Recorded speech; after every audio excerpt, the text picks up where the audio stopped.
to serve in any combat role because I have a lot of gray hair. I believe so. And you had just fathered a child by a woman who would later become your third wife, correct? Senator, I was falsely charged, fully investigated, and completely cleared. So you think you were completely cleared because you committed no crime? That's your definition of cleared? You had just fathered a child 2 months before by a woman that was not your wife.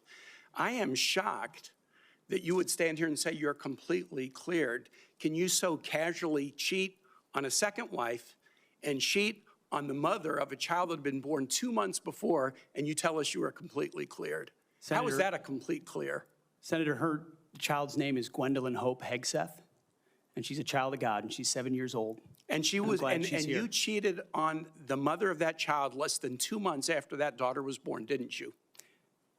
Those were false charges. Well, it was fully investigated, and I was completely cleared. And I am so grateful for the marriage I have to this amazing woman behind me. You've admitted that you had sex at that hotel in October 2017. You said it was consensual, isn't that correct? Anything?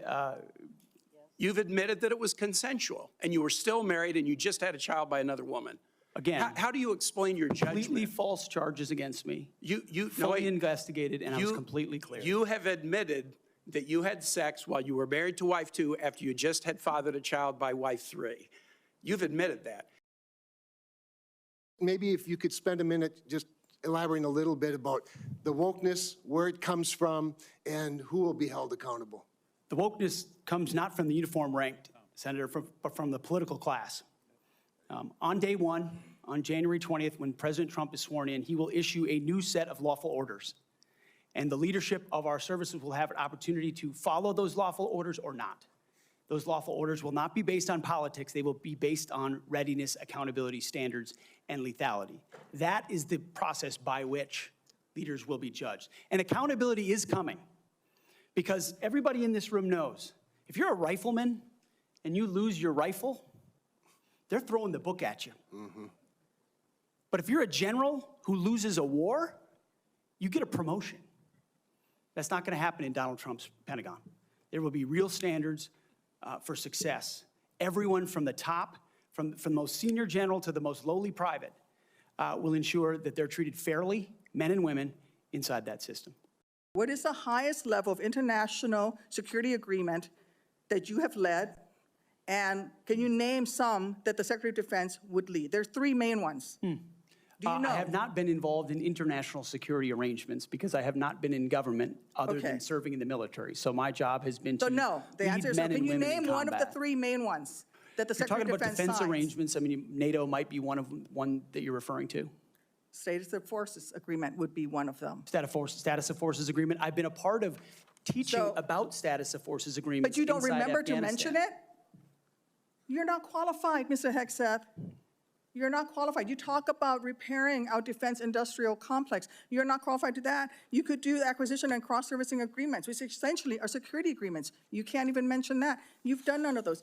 You talked about the Indo-Pacific a little bit, and I'm glad that you mentioned it. Can you name the importance of at least one of the nations in the ASEAN, and what type of agreement we have with at least one of those nations? And how many nations are in ASEAN, by the way? I couldn't tell you the exact amount of nations in that, but I know we have allies in South Korea and Japan and in AUKUS with Australia, and trying to work on submarines with them. Mr. Hegseth, none of those countries are in ASEAN. Across. None of those 3 countries that you've mentioned are in ASEAN. I suggest you do a little homework before you prepare for these types of negotiations. Listen. I'm going to go through a few of them, and I just want you to tell me if these are true or false. Very simple. On Memorial Day 2014, at a CVA event in Virginia, you needed to be carried out of the event for being intoxicated. Senator, anonymous smears. Just true or false? Very simple. Summer of 2014 in Cleveland, drunk in public with the CVA team. Anonymous smears. Which is it? Have you overcome personal issues, or are you the target of a smear campaign? It can't be both. It's clear to me that you're not being honest with us or the American people, because you know the truth would disqualify you from getting the job. Rules. We follow rules, but we don't need burdensome rules of engagement that make it impossible for us